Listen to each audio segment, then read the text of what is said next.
Muy buenas tardes, les saluda su amigo el ingeniero Pedro Salas Moris desde su programa Perú en el Mundo.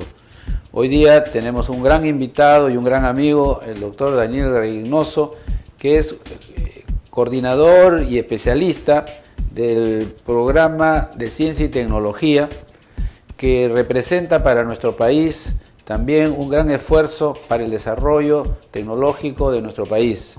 Esto es un comentario que últimamente se ha dado de que los indicadores de Perú en este tema son bastante bajos, lo cual nos pone, creo, en riesgo de que nuestro desarrollo pueda tener algunos altibajos.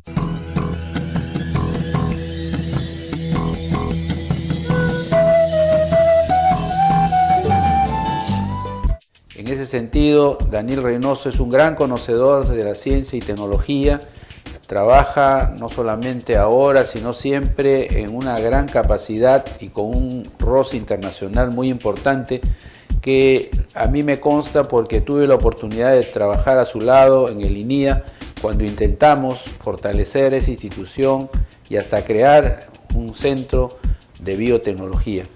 Es un gusto, Daniel, tenerte en RTV y bueno, tu saludo a nuestros televidentes. Muchas gracias, Pedro, por esta oportunidad y encantado de absolver tus preguntas y la del público en general.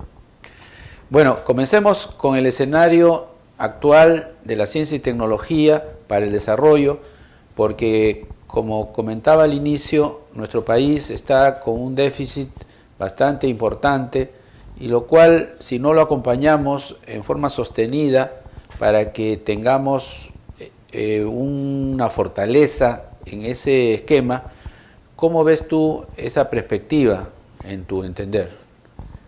Bueno, según las últimas estadísticas de las cuales Perú tiene datos, nuestra inversión en ciencia y tecnología está alrededor del 0.15% del Producto Bruto, mientras que Chile está en 0.7%, Brasil en 1.2% y los países industrializados sobre 3%, ¿no? Finlandia lo encabeza con más de 5%, ¿no? Pero en los últimos años se ha notado un quiebre, ¿no? Nuestro programa, el FinCit, es una muestra de ello. Nosotros damos fondos para financiar iniciativas en investigación, desarrollo e innovación a través de fondos concursables, productos de un préstamo, el Banco Interamericano de Desarrollo y el Tesoro, pero así también hay universidades privadas, sobre todo, que han creado sus oficinas de patentes, ¿no? O de propiedad intelectual. Entonces hay un punto de quiebre del cual me gustaría ahondar. Claro, y esto en la perspectiva de las inversiones que el Perú está impulsando con mucha fortaleza, porque si bien es cierto, el sector minero es el que lidera actualmente, pero también tenemos otros sectores que pueden ser también de mucho impulso, especialmente en la parte agropecuaria en general, ¿no? Teniendo una gran biodiversidad que siempre la hemos dicho, pero que lamentablemente no se ha fortalecido porque no se le ha dado el valor adecuado.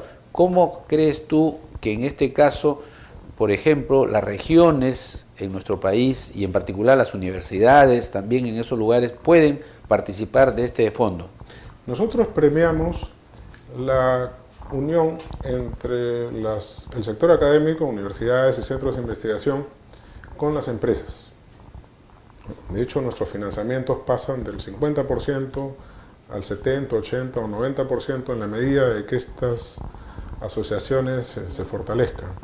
En ese sentido, las empresas cuentan con unos fondos especiales que se han visto aumentados de lo que originalmente eran 36 millones de dólares del préstamo BID, 25 y 11 del Tesoro Público, a 200 millones de dólares completamente el Tesoro Público de Produce, para financiar proyectos empresariales.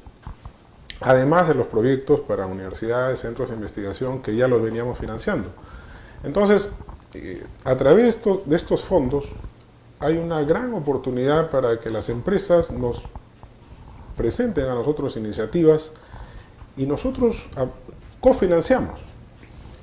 Parte de ellos parte del cofinanciamiento también corre a cuenta de ellas, pero de manera monetaria o no monetaria. Y podemos aprobar hasta 2 proyectos por entidad. Pero además de los proyectos, Pedro, nosotros también financiamos misiones tecnológicas, o sea, visitas a lugares de referencia, pasantías, o sea, entrenamientos personalizados, o visitas de especialistas. Todo para fortalecer la competitividad de nuestras empresas. Porque la investigación y el desarrollo es uno de los factores, de acuerdo al Foro Económico de Competitividad Mundial, uno de los 12 factores de competitividad. Perú está creciendo en algunos, pero nos estamos rezagados, como lo indicaba, en cuanto a la inversión en I+D, pero es momento de hacer un punto de quiebre. Y esta coyuntura electoral que estamos viviendo, pues es una ocasión importante para que las personas que tomen a cargo el nuevo gobierno pues incorporen este sector. Ahora dime, como una acción de política del Estado y específicamente de los gobiernos, ¿cómo podríamos articular verdaderamente un plan nacional de ciencia y tecnología que nos lleve pues a hacer de nuestro país un centro importante? Porque tenemos un ancestro muy importante desde la pre-Inca e Inca, que fueron hasta diseñadores y creadores de variedades de plantas como la papa y en fin muchos. ¿Cómo podríamos hacer eso en la práctica? Bueno, en la práctica, el CONCITEC, que es una entidad que nos apoya, su presidente, el presidente de nuestro directorio es nombrado por CONCITEC, por ejemplo, aunque ellos dependan del Ministerio de Educación y nosotros del Ministerio de la Presidencia del Consejo de Ministros. CONCITEC ha organizado unos oficinas regionales en las que participan los sectores productivos, o sea, las empresas y los centros de investigación y universidades. Ahí creo que puede ser el semillero de estas iniciativas de proyectos o las otras que nosotros podíamos financiar, ¿no? Yo creo que ahí lo que falta es unas mesas de trabajo o unas reuniones más operativas a niveles regionales para que producto de ellas salgan propuestas que se nos presenten y de manera que no atendamos iniciativas aisladas, sino articuladas y alineadas hacia prioridades nacionales o regionales. Yo creo que ahí está. Me parece que luego de esta conformación de estos comités regionales, el segundo paso es ya ponerlos a trabajar, el tercer paso es ya la presentación y luego viene la retroalimentación, porque como comprenderás, parte de estos proyectos que nos presentan son aprobados y otras partes no. Y de los que son aprobados salen una serie de lecciones aprendidas y de los que no son aprobados también, porque nosotros, como tercerizamos la evaluación para mayor transparencia, les indicamos a los que no son aprobados cuáles han sido sus debilidades. Entonces, yo creo que si nos ponemos a trabajar en conjunto a nivel regional, combinando las opiniones de las empresas con las del sector de investigación y desarrollo, y como resultado de esas mesas de trabajo nos presentan a nosotros iniciativas, yo creo que daríamos un gran salto. Por ejemplo, ahorita está vigente una convocatoria para proyectos empresariales hasta el mes de mayo. De ahí vamos a sacar otra, pero también para proyectos, pero también está vigente la otra convocatoria para misiones tecnológicas, pasantías y asesorías de especialidad. Entonces, estamos a tiempo de que estos comités regionales nos presenten algo, producto de una mesa de trabajo. Claro, y dime, Daniel, tú que has viajado por distintos escenarios internacionales, ¿cuál consideras que son los países que podrían apoyarnos en estos trabajos? Porque tú hiciste una mención, por ejemplo, de la participación en el Producto Bruto de Chile, Brasil, bueno, ya ni qué decir de Europa, seguro Estados Unidos. Entonces, ¿qué socios internacionales podríamos tener para trabajar en forma conjunta de repente algún tipo de proyecto? Bueno, yo creo que ahí tendríamos que tener distintos socios según los sectores, ¿no? Hay sectores mineros, ¿no? Del cual efectivamente hemos recibido pocas propuestas, pero yo creo que ahí dentro de la minería hay determinados países, ¿no? A los que podríamos recurrir. Chile es uno de los primeros, y luego otro, me parece que Estados Unidos, ¿no? Eso es en cuanto a la extracción masiva, al proceso. Pero un sector que nos permitiría incluso ahorrar tiempo es el de artesanía y el de orfebrería. Yo creo que ahí Italia podría ser un país referente para que nosotros localmente aprovechemos los metales que extraemos y con mucho aporte de diseño nuestro, ¿no? Le agreguemos valor. Eso por un lado. En el lado de agro, ¿no? Ahí hay varios países referentes. Uno es Israel, ¿no? Sobre todo para la costa, Estados Unidos también, porque en el lado de California, ¿no? Carolina del Norte, pensé que también, y España, porque España también tiene buenos centros de investigación y el idioma también es más fácil de acceder. Y en el lado de pesca, de hecho Noruega, y también es un país, me parece, y Finlandia. ¿No? En el lado de forestales, ciertamente Brasil y Estados Unidos, por la parte de Oregon. Entonces, son algunos países, pues, el otro sector prioritario que tenemos es tecnología de la información y comunicaciones. India, ciertamente es un país al que tenemos que mirar con más de cerca, porque es un país que ha pasado a tener un rol bastante protagónico en esta área, y hay ciudades que han pasado a dar servicios a nivel internacional, ¿no? en esta área, y creo que nosotros deberíamos por lo menos conocer y adaptar algunos de esos modelos, ¿no? Entonces, estas son me parece, los países referenciales en ciencia y tecnología, creo, más cercanos, ¿no? Claro, y por qué no ver también que en nuestro país se fortalezca la cultura de la investigación. Yo recuerdo el paso que hice por la Universidad Agraria, donde desde el primer año estábamos en los laboratorios haciendo investigaciones o en forma, diremos, de prácticas. Evidentemente nos inculcaban, ¿no?, ese espíritu investigador, ¿no?, sí, que hemos ido aparentemente perdiendo, y ya no se escucha casi que los investigadores pues estén dando mensajes, ¿no?, de los temas, y tú ves a veces en los medios de comunicación, sin desmerecer las profesiones, pero hay abogados, contadores, antropólogos que opinan de temas tecnológicos que para mí me dejan sorprendidos cuando tenemos todavía un buen plantel tecnológico. Bueno, ahí creo que cuando se habla del aspecto educativo hay que verlo más integralmente, ¿no? Tiene que haber generación de conocimientos y tecnologías para que luego estas puedan ser transmitidas o transferidas a través de educación o programas de transferencia. Pero esta transferencia además tiene que ingresar a la economía, ¿no? Entonces, no solamente se tiene que hablar de educación, sino también de investigación y desarrollo, y luego de emprendimiento o de apoyo a las iniciativas. Y aquí viene lo importante, que ¿cómo logramos esto? Premiando a la generación de conocimiento, ¿no? La Molina y cuántas otras universidades antes premiaban a los primeros puestos con becas, ¿no?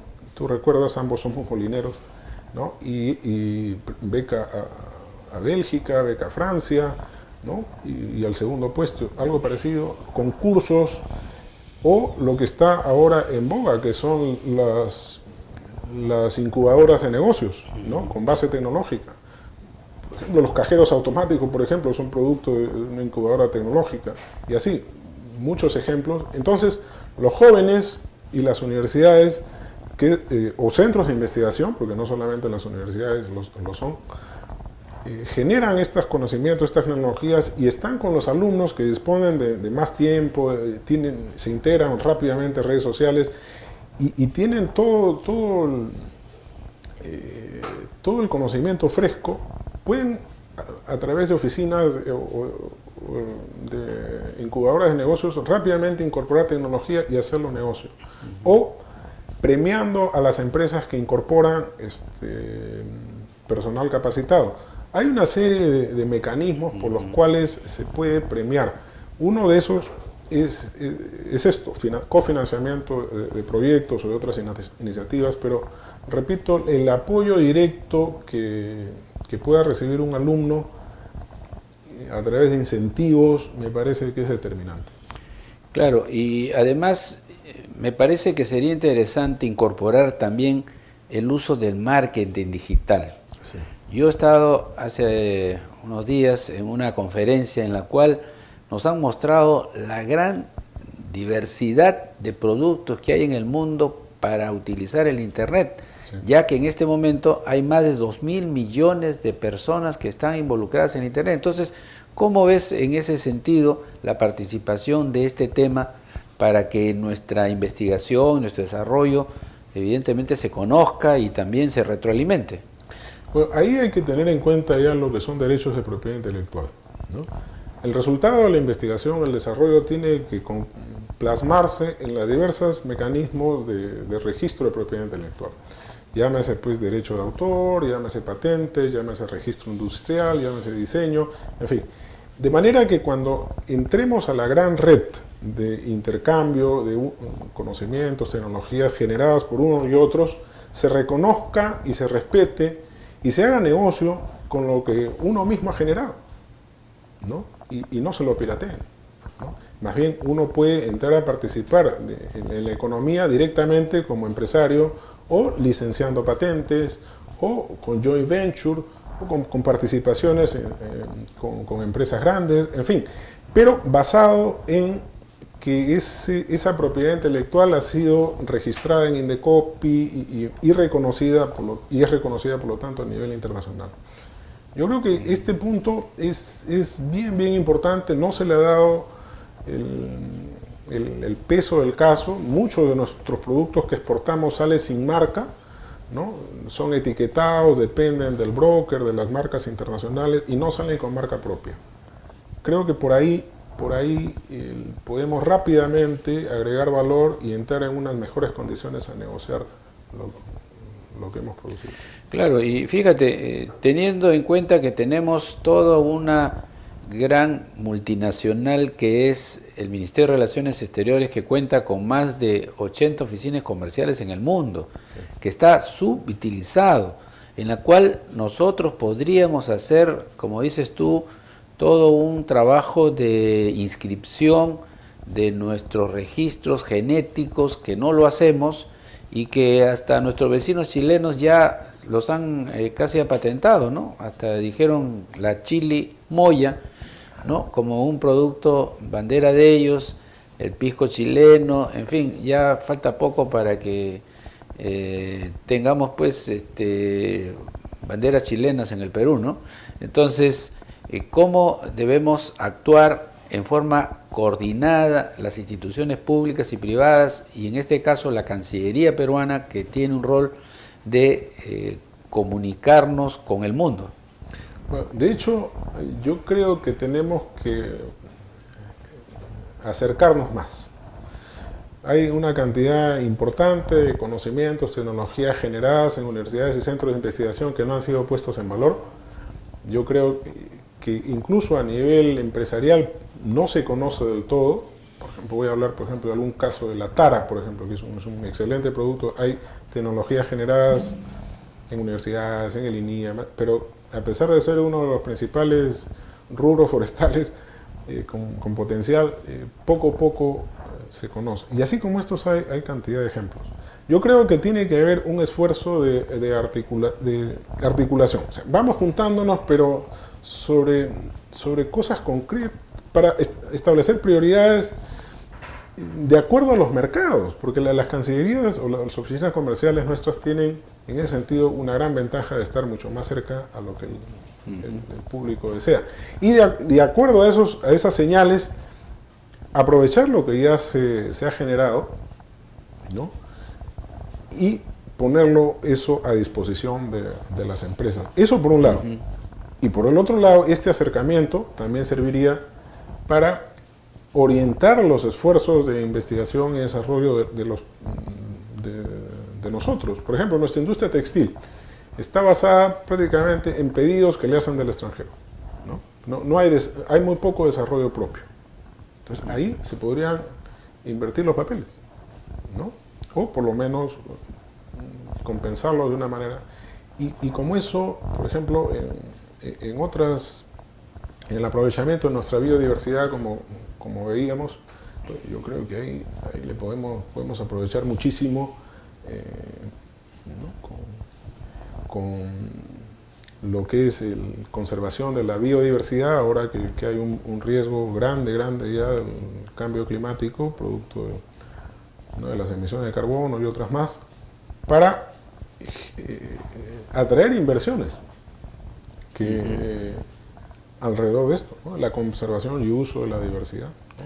Claro, ahora el tema es, contando con tanta biodiversidad, se escucha que los países desarrollados están buscando, evidentemente, buscar un cambio hasta del régimen alimenticio, ¿no? Con productos orgánicos, porque, claro, no nos dicen, pero los productos que se introdujeron, por ejemplo, para la agricultura, como es la urea, los insecticidas, los fungicidas, han tenido aparentemente, y aunque ellos no lo dicen, efectos en la salud, ¿no? Porque son químicos que, por ejemplo, la urea ha maltratado los suelos al matar todo el elemento orgánico que tiene la tierra, y al final pues nos encontramos con suelos salinizados, con suelos que ya han perdido su capacidad productiva, y entonces nuestro país, con recursos naturales como el guano de isla, que todavía no se desarrolla en una forma industrial,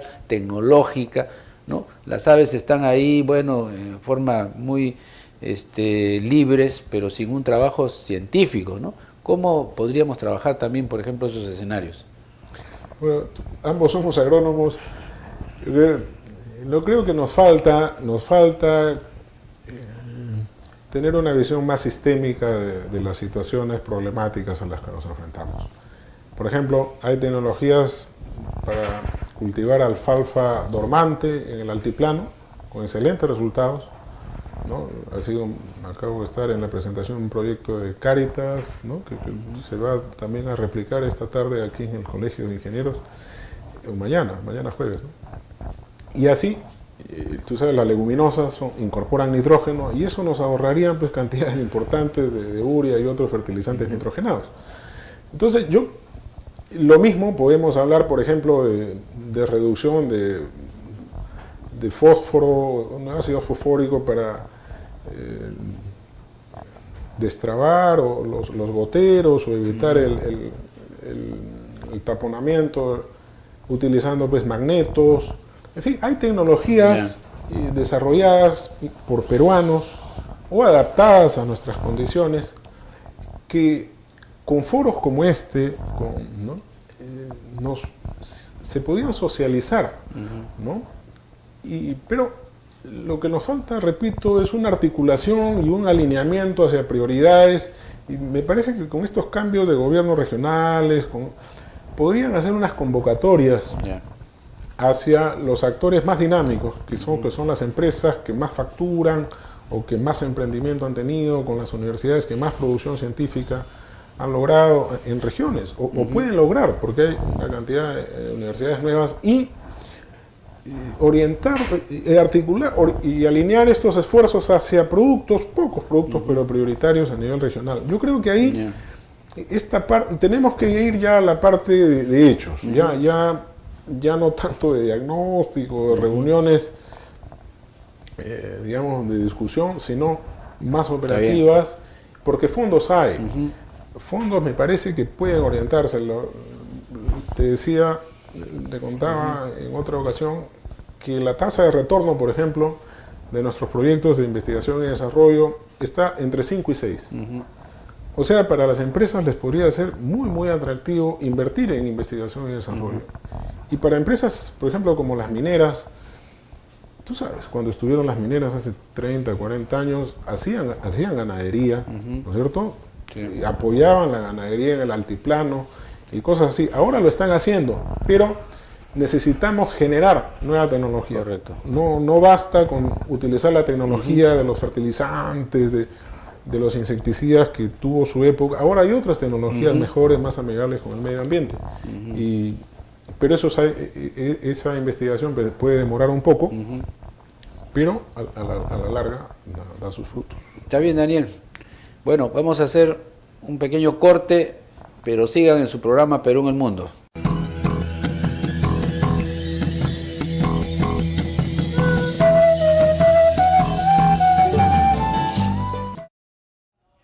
Bueno amigos, continuamos con su programa Perú en el Mundo y estamos pues, como les dije, con el doctor Daniel Reynoso, un gran experto y fundamentalmente visualizando el desarrollo de la ciencia y tecnología en nuestro país.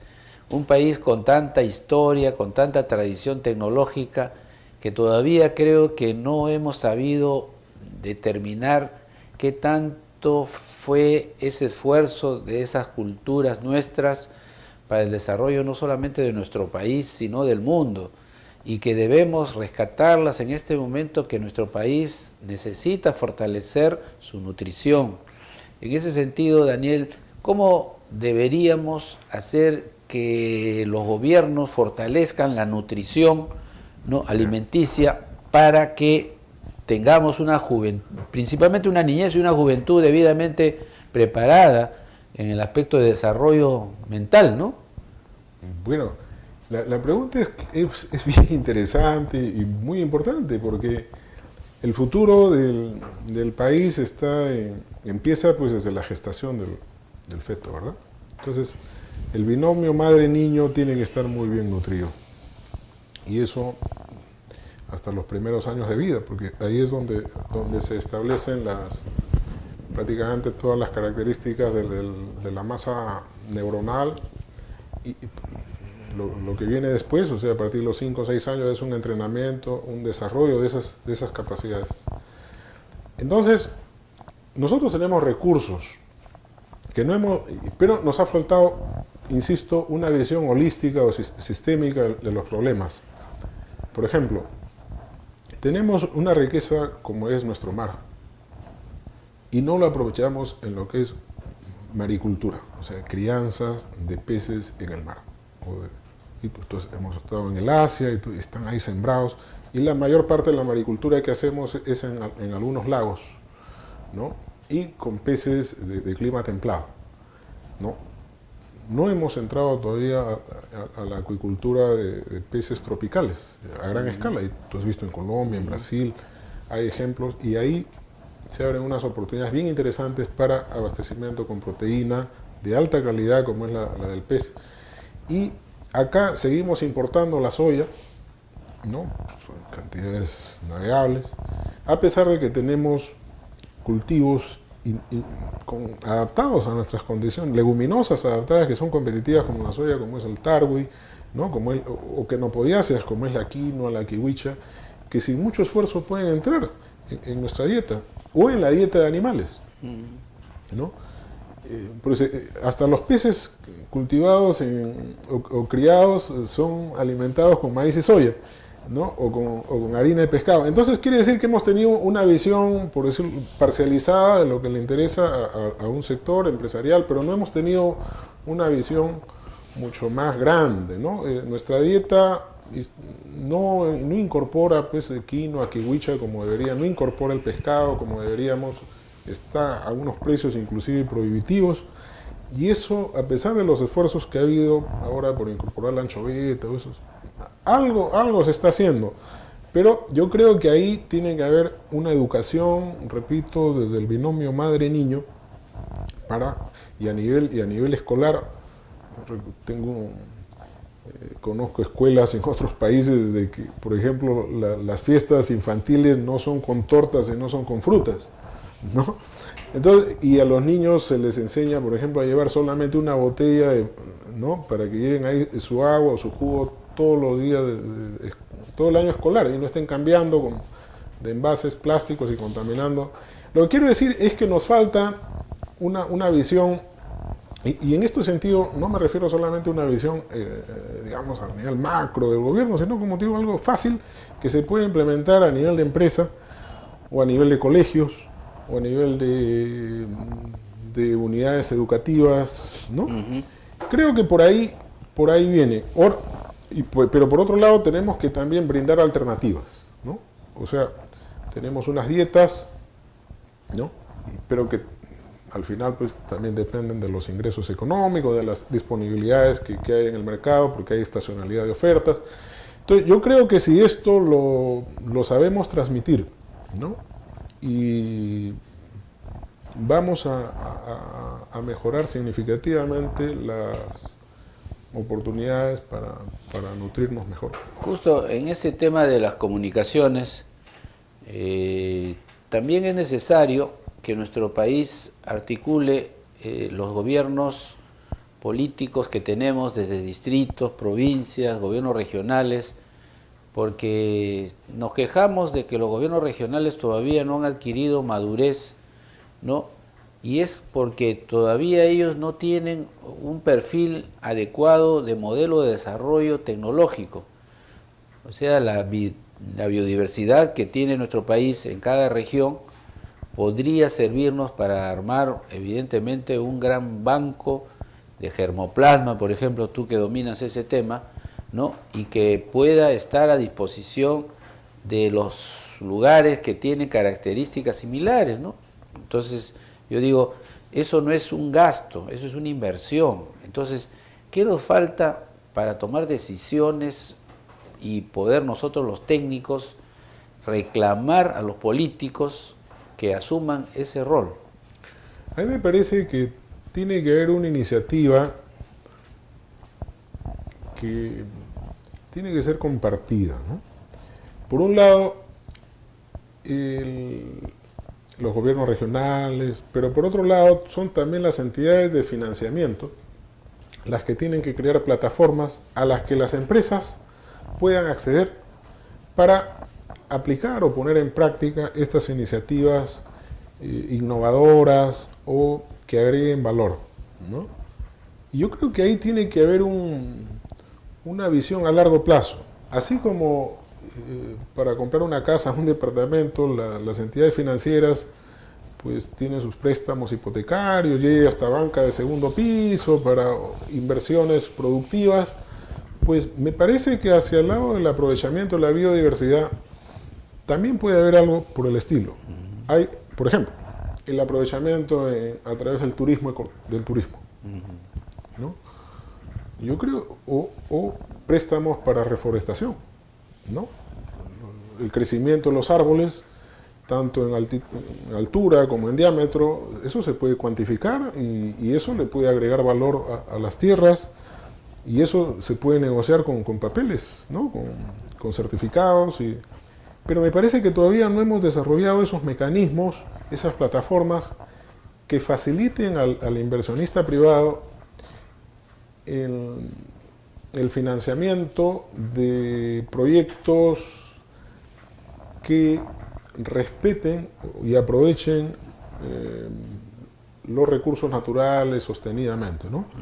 Me parece que ahí han sido más discursivos, pero con nuestra riqueza, tú sabes, Costa Rica tiene el 60% de su territorio como reserva nacional y es ahorita un lugar donde están asentadas empresas como Microsoft y otras, y Perú, que tiene una geografía parecida e inclusive mucho más variada, no alberga empresas de innovación tecnológica como ellas, ¿no? Insisto, me parece que nos falta aprovechar ser una reserva ecológica, natural, no solamente continental, sino, insisto, también marítima y lacustre, para atraer inversionistas, porque a estas empresas también les interesa presentarse a sus clientes como amigables al medio ambiente. Claro. Y yo creo que ahí puede haber una sinergia muy, muy interesante por aprovechar. Claro, el tema es por dónde comenzar también, ¿no? O sea, el corto plazo también nos exige tener medidas de inmediatez, ¿no? Teniendo en cuenta que nuestro país ha logrado una estabilidad económica, recursos fiscales más que suficientes, reservas que sobrepasan, creo, ya los 38.000 millones de dólares. Entonces, como decía Raimondi, el Perú es un mendigo sentado sobre un banco de oro, pero no es justo que eso nos dé ningún aliento para el desarrollo en el, por ejemplo, mediano plazo, ¿no? Que ya tenemos que pensar que hay un aumento generacional importante que se va a integrar, se supone, a la economía y que va a demandar de productos y que el mundo, como tú dices, también nos ve como un escenario interesante porque tenemos los productos que tienen un valor nutritivo o tienen valores evidentemente que pueden servir para el mejoramiento de la salud de la humanidad. Sí, yo creo que ahí tenemos que establecer las prioridades, ¿no? Hay prioridades a nivel regional y otras prioridades a nivel nacional. Y convocar a los actores para que las decisiones sean compartidas, porque en el desarrollo, porque a eso estamos encaminados, tienen que involucrarse las personas, las instituciones, para luego comprometer su trabajo, su dinero, hasta su vida. Y eso puede demorar 1 o 2 generaciones hasta llegar a estándares internacionales, ¿no? Corea lo hizo a inicio del año 60 y hoy Corea, que 40 años después, 50 años después, Corea es ya considerado un país industrializado. Pero Perú estamos, me parece, ahora en un punto de quiebre. Estamos saliendo de una época políticamente inestable, como fue el terrorismo, etcétera. Y ahorita estamos a puertas de... Pero ¿cómo concretar eso? Insisto en que tienen que haber unas reuniones de trabajo para ver cuáles son nuestras prioridades y quién hace qué y a qué precio. ¿Qué puede hacer el Estado? ¿Qué puede hacer el sector privado? ¿Qué puede hacer el sector de investigación que es cofinanciado? Porque no podemos seguir aislados. Los esfuerzos tienen que articularse, alinearse, pero desde un punto de vista compartido. Y por eso en nuestro programa de FinCit apoyamos la asociatividad entre empresas y universidades y el Estado, porque nos parece que por ahí, en este triángulo, grosso modo, porque pueden haber más actores ciertamente, pueden salir iniciativas prácticas que terminen pues en financiamiento de iniciativas. Algunas de estas iniciativas serán altamente productivas y darán trabajo, otras no, pero insisto, el promedio en nuestros proyectos de tasa de retorno está entre 5 y 6. O sea, se está demostrando que la inversión en investigación y desarrollo es altamente redituable para las empresas y yo creo que si hay un acuerdo entre las prioridades, las responsabilidades, los compromisos que adquieren los distintos actores, se podrán encontrar fuentes de financiamiento para locales o internacionales, porque incluso sí, tú sabes que las empresas grandes pues logran financiamientos en el sí, sector externo mucho más favorables que aquí. Sí. Y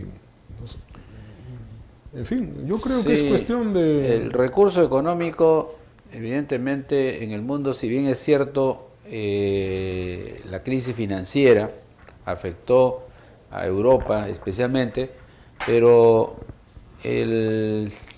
por ejemplo, la decisión del presidente Obama de echar al mundo 600.000 millones de dólares, ¿no?, como una liquidez adicional, evidentemente tiene que eso servir de empuje al desarrollo económico, ¿no?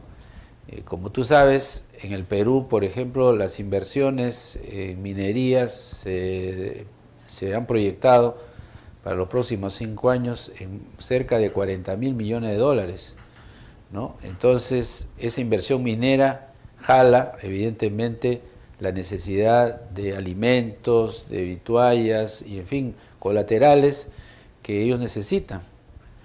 Pero no solamente tenemos que vivir de ese corto plazo, que no se sabe cuánto tiempo va a durar el precio de los minerales, sino, como dices tú, que tenemos que proyectar en los escenarios internos, ¿no?, que garanticen a la población no solamente una tranquilidad social, sino también un desarrollo económico de acuerdo a los niveles de esfuerzo que hacen cada uno permanentemente, ¿no? O sea, tenemos una zona de sierra y de selva con un sinnúmero de productos, pero que todavía no se les ha puesto valor agregado, no tienen marketing, no tienen los conocimientos para preservar alimentos, por ejemplo, que yo creo que serían cosas que relativamente se podían hacer en el corto plazo, ¿no? Entonces, la articulación es necesaria, pero creo que los organismos responsables, por ejemplo, del sector agropecuario y nutricional, ¿no?, deberían tomar acciones más inmediatas en este escenario, salvo que se estén haciendo, ¿no? No sé cómo está tu me parece que hay una postergación y no hay una mirada hacia el sector rural, ¿no? No lo han visto como una oportunidad para desarrollo local, ¿no? Cuando la mayoría de enfoques considera el desarrollo sinónimo de urbanización y no han visto el ámbito rural capaz de desarrollarse si es que se le dan las condiciones. Porque algo propio del sector rural es que hay gente que ha nacido y quiere vivir ahí y morir ahí. Entonces, esto es un capital muy interesante porque desde ya está dando su compromiso. Y de hecho, muchas inversiones tienen que considerar el aporte tácito de estas comunidades y personas que viven en esos ambientes y no ignorarlos. Entonces, a mí me parece que esta valoración de la contribución y luego tiene que ser tácita, como la llamo, tiene que ser considerada. Y luego otra cosa, que es que tiene que haber un enfoque de negocios muy claro desde el principio, no un enfoque asistencialista. Pues la gente, las personas no están, pues, es hasta indigno ofrecerles ayudas sin exigirles compromisos a ellos. ¿Cuántos proyectos forestales se han iniciado? Tú sabes, ¿no? 100 millones de árboles plantados, y de esos cuántos hay, cuántos han durado más de 20 años. Porcón es un excelente ejemplo con más de 20.000 hectáreas porque hubo un compromiso local de las personas en ello. Entonces, insisto en que este compromiso tiene que cultivarse, ¿no? Tiene que cultivarse, pero tiene que haber un enfoque de negocios y tiene que haber en ese sentido, pues, un apoyo para no solo formalizar, sino educar en lo que es una economía de mercado a estas personas del sector rural, que tú sabes que esto, porque la mayoría de enfoques han sido de apoyo al sector urbano, de los pequeños emprendedores, pero al sector urbano, y en el sector rural se nos ha olvidado. Eso quiere decir algo tan sencillo como enseñarle a constituir una empresa, a generar una marca, a establecer estándares de calidad, ¿no? a capitalizar su empresa.